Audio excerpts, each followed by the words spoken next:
Hello everyone. आज के इस वीडियो में हम पढ़ने वाले हैं बीसीए का BCA 062 जिसका नेम है ई कॉमर्स। ठीक है, तो इस वीडियो में हम ई कॉमर्स के बारे में पढ़ेंगे। ठीक है, इसका ब्लॉक 1 है जिसका नेम है e commerce concept and model once. ठीक है, उसके बाद जो हमारा ब्लॉक 1 है उसको हमने 4 कैटेगरीज में डिवाइड किया गया है, यूनिट 1, यूनिट 2, यूनिट 3 और यूनिट 4। यूनिट 1 का नेम है इंट्रोडक्शन टू ई कॉमर्स, फिर यूनिट 2 है जिसका नेम है एलिमेंट्स ऑफ ई कॉमर्स, फिर यूनिट 3 है जिसका नेम है electronic data interchange and electronic payment system.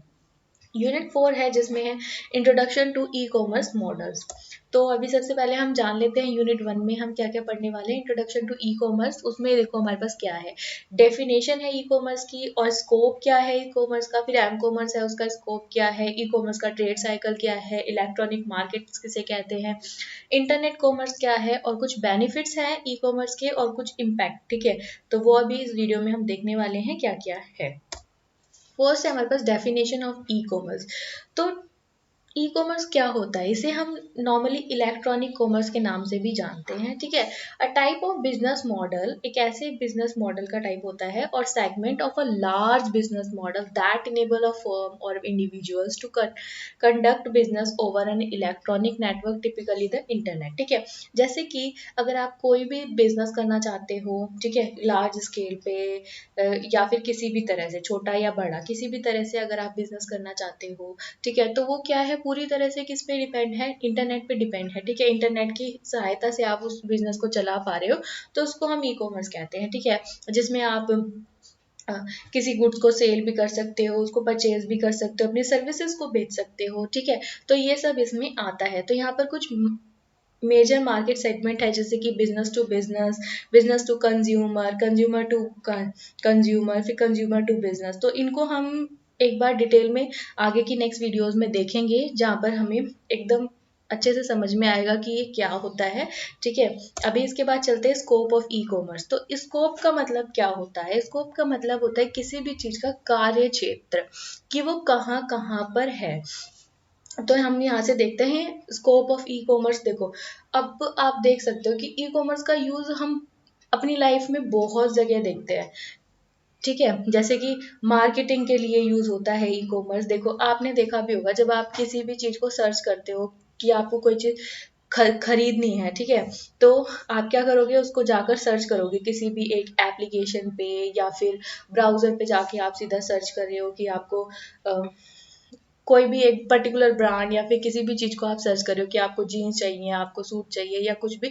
तो वहाँ पर जब आप सर्च करते हो ना, तो उसी फिर आपने उसमें से जाकर देखा कि आपको कोई चीज़ पसंद आ गई, आपने देखा, क्लिक किया और आपने देखा कि उसका प्राइस ज़्यादा है तो आपने नहीं खरीदना। ठीक है, तो आप क्या करोगे, उसको हटा दोगे। लेकिन आप बाद में देखोगे कि जैसे आपकी फेसबुक है, आपके इंस्टाग्राम है, ठीक है, वहाँ पर आपको यही चीज़ों की जो ये प्रोडक्ट आपने देखा था वहाँ पर उसी से रिलेटेड कुछ ना कुछ आता रहेगा कि इस पे, इस प्रोडक्ट पे 70% ऑफ चल रहा है, 50% ऑफ चल रहा है। तो ये क्या हो गया, मार्केटिंग हो गई। ठीक है, उसके बाद है प्री सेल्स और सब कॉन्ट्रैक्ट सप्लाई, इन सब चीज़ों के लिए भी यूज़ किया जाता है। फिर उसके बाद है फाइनेंसिंग एंड इंश्योरेंस के लिए भी यूज़ होता है। फाइनेंसिंग और इंश्योरेंस मतलब क्या, अ, जैसे आप देख सकते हो कि आजकल क्या होता है कि इतने सारे एप्लीकेशन है हमारे पास जिससे क्या होता है हम इंश्योरेंस करा सकते हैं घर बैठे बैठे। ठीक है, उनका भी क्या हो रहा है, यहाँ पर हमारे को किस तरह से दिखाया जा रहा है, वो उसका भी मार्केटिंग हो रहा है। ठीक है, उसके बाद है कॉमर्शियल ट्रांजैक्शन, ऑर्डरिंग, डिलीवरी और पेमेंट के लिए भी किया जाता है।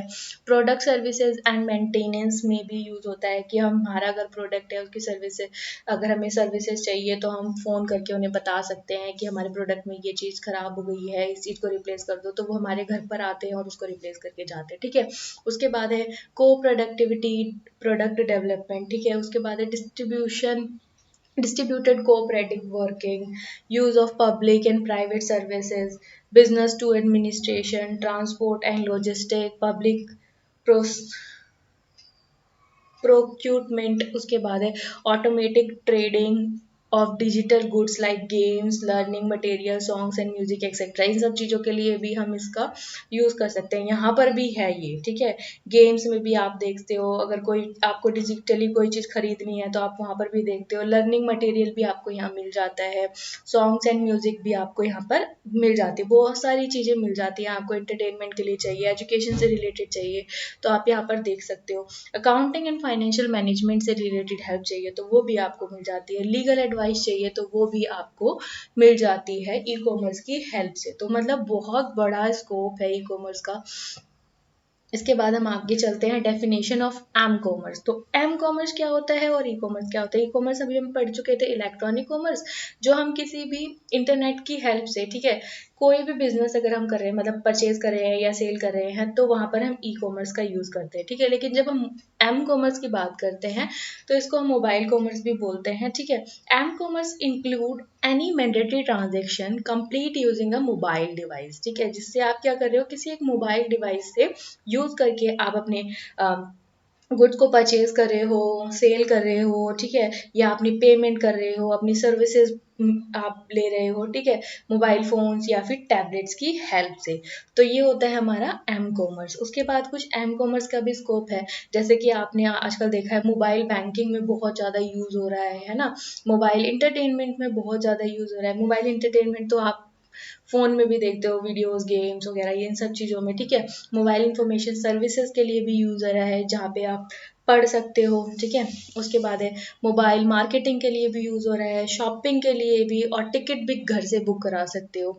टेलीमेटिक्स सर्विसेज के लिए भी आप इसका यूज कर सकते हो, ठीक है। यहाँ पर भी ये उपलब्ध है।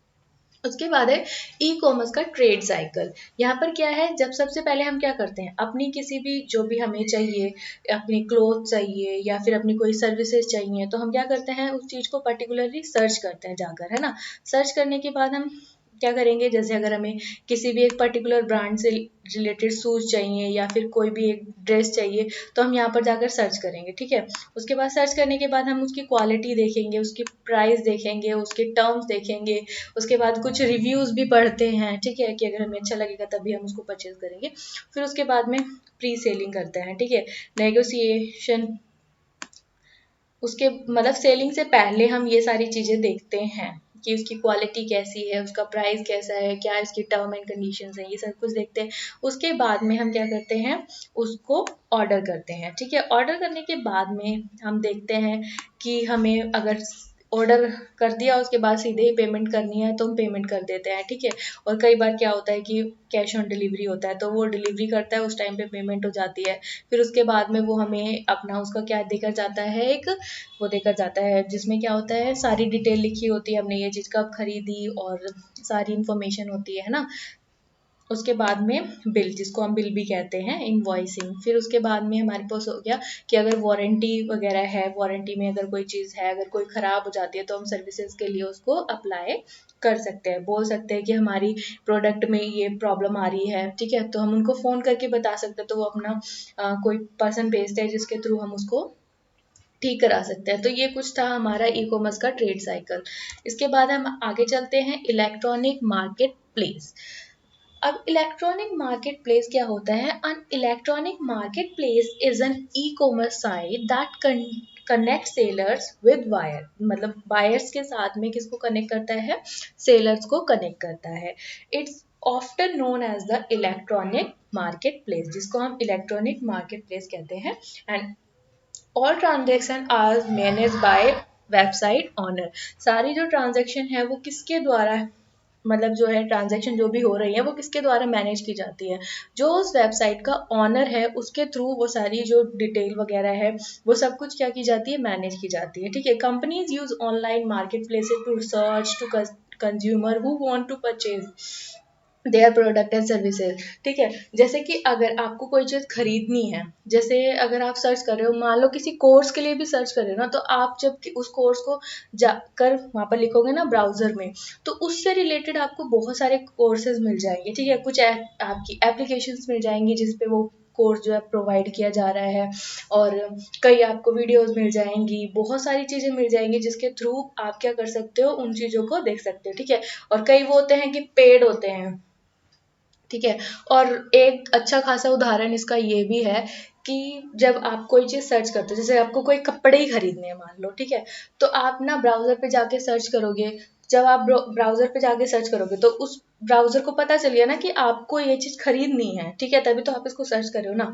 चाहे आप उसको उसकी क्वालिटी देखने के लिए सर्च कर रहे हो, चाहे किसी लिए सर्च कर रहे हो, सर्च किया उसके बाद में ना उसको जब आप सर्च करोगे, उसके अंदर जाकर देखोगे कि इसकी क्वालिटी कैसी है, उसका रिव्यू वगैरह सब कुछ पढ़ोगे, तो आपको जब आपने उसको देख लिया, उसके बाद में ना जब आप उसको बंद कर दोगे तो आपको देखोगे जैसे कि आपका काफ़ी सारी एप्लीकेशंस है, जैसे कि फेसबुक और इंस्टाग्राम, तो यहाँ पर जाके ना आपको उसी से रिलेटेड एड्स आने दिख मतलब एड्स दिखने लग जाएंगी, है ना। तो ये क्या है, हमारी इलेक्ट्रॉनिक मार्केट प्लेस, जहाँ पर क्या होते हैं, कंज्यूमर और बायर्स को आपस में कनेक्ट किया जाता है। जो बायर उसको खरीदना चाहता है तो सेलर क्या करता है, उसी से रिलेटेड इंफॉर्मेशन मतलब वहाँ पर आपको मिलने लग जाएगी, ताकि आप उस प्रोडक्ट की तरफ और भी ज़्यादा अट्रैक्ट होते रहो। तो ये होता है हमारा इलेक्ट्रॉनिक मार्केट प्लेस। उसके बाद है इंटरनेट कॉमर्स। इंटरनेट कॉमर्स को हमने टू पार्ट्स में डिवाइड किया है। एक होता है transparent real world business model. देखो इसमें क्या है, दो होते हैं, जैसे कि एक तो बिजनेस मॉडल होता है जो रियल वर्ल्ड में भी एग्जिस्ट करता है, ठीक है, और ऑनलाइन भी अपने कुछ चीज़ें प्रोवाइड करता है। जैसे कि अगर आप कोई कोर्स परचेज करने जा रहे हो तो आप उसका डेमो भी तो देखोगे ना कि किस तरह का डेमो है, तभी तो आप जाकर उसमें एंट्री लोगे, है ना।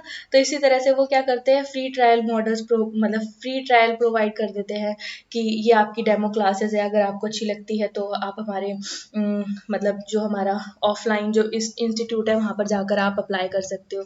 ये सारी चीज़ें, ठीक है। और कुछ होते हैं जो सिर्फ और सिर्फ इंटरनेट पे होते हैं, उसको हम नेटिव इंटरनेट बिजनेस मॉडल कहते हैं, जो रियल वर्ल्ड में एग्जिस्ट नहीं करते हैं, ठीक है। तो जो transparent real world business models होते हैं उसमें जैसे मेल ऑर्डर मॉडल, ठीक है, advertisement based model, subscription model, free trial model, direct marketing model, real estate model, incentive scheme model, ठीक है, बिजनेस टू बिजनेस मॉडल। उसके बाद है हमारे पास जो native internet internet business model होता है, मतलब कि जो रियल लाइफ में एग्जिस्ट नहीं करता। लाइब्रेरी मॉडल, ठीक है, यहाँ पर आपको काफ़ी सारी चीज़ें मिल जाती है जो आप फ्री में पढ़ सकते हो।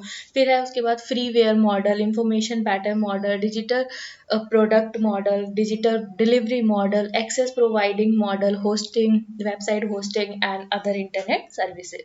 तो ये हमारा था कुछ इंटरनेट कॉमर्स के बारे में। उसके बाद है बेनिफिट ऑफ ई कॉमर्स। तो कुछ ना बेनिफिट होते हैं, कुछ होते हैं जो ऑर्गेनाइजेशन के लिए हो, कुछ वो बेनिफिट जो सिर्फ कस्टमर के लिए हैं, और कुछ बेनिफिट है जो हमारी सोसाइटी एट लार्ज स्केल पे अगर सोसाइटी है तो उसके लिए बेनिफिट है, ठीक है। जैसे कि अगर हम ऑर्गेनाइजेशन की तरफ देखें तो e commerce market place has lower setup, मतलब कि आप क्या कर सकते हो, कम पैसों में भी, कम कैपिटल में भी इसका सेटअप कर सकते हो, स्टार्ट कर सकते हो, ठीक है। एनालाइजिंग द प्रोडक्ट सेलिंग, ठीक है, आप देख सकते हो कि कौन सा जो कस्टमर है वो आपको किस तरह का प्रोडक्ट जो है वो खरीदना अच्छा लगता है उसको, ठीक है। मतलब इस तरह से आप देख सकते हो, उसको एनालाइज कर सकते हो कि आपका जो कौन सा प्रोडक्ट है वो ज़्यादा बिक रहा है। इन सब चीज़ों को customer can locate their product quicker, मतलब वो क्या कर सकते हैं, अपने जो भी उन्होंने सर्च किया उसके बाद में वो क्या कर सकते, जल्दी से उनको अपना प्रोडक्ट दिख जाता है, ठीक है। More measurable than other sales approaches, जो दूसरी अप्रोचेज है उससे ज़्यादा हम इसमें मेजर कर सकते हैं, ठीक है। Higher margin and better cash flow, और हाइयर मार्जिन पे भी हमें बेस्ट कैश फ्लो मिल जाता है, ठीक है। जैसे अगर किसी पर्सन ने उसको ऑर्डर किया तो उतना अमाउंट अगर उसने देखा है कि इतने में ही मिलना है, तो वहाँ पर जाकर आपको कोई डिस्काउंट मिल रहा होता है, वो तो बैंक वगैरह पे मिलता है ना कि अगर 10% डिस्काउंट है या कुछ है इस तरह से। लेकिन जो पर्टिकुलर अमाउंट है वो तो हमें पे करना ही होगा ना। ऐसा तो नहीं है कि हमने एक बार हम दुकान पे जाते हैं तो वहाँ पर हम नेगोशिएशन कर सकते हैं ना कि इतने में नहीं इतने में दो, है ना। पर यहाँ पर ऐसा कुछ नहीं होता। उसके बाद है टू कॉमर्स कस्टमर। कस्टमर के साथ में क्या क्या उसके फ़ायदे हैं, a wide range of product and services, एक अच्छी खासी रेंज मिल जाती है उसको, काफ़ी सारी वैरायटी मिल जाती है, अलग अलग ब्रांड देख सकता है वो अपने प्रोडक्ट से रिलेटेड या सर्विसेज रिलेटेड, ठीक है। सिंप्लिसिटी एंड कंफर्टेबल, अब यहाँ पर ऐसा नहीं होता कि जल्दबाजी करो कि दूसरा पर्सन भी इसको देख रहा है, ठीक है।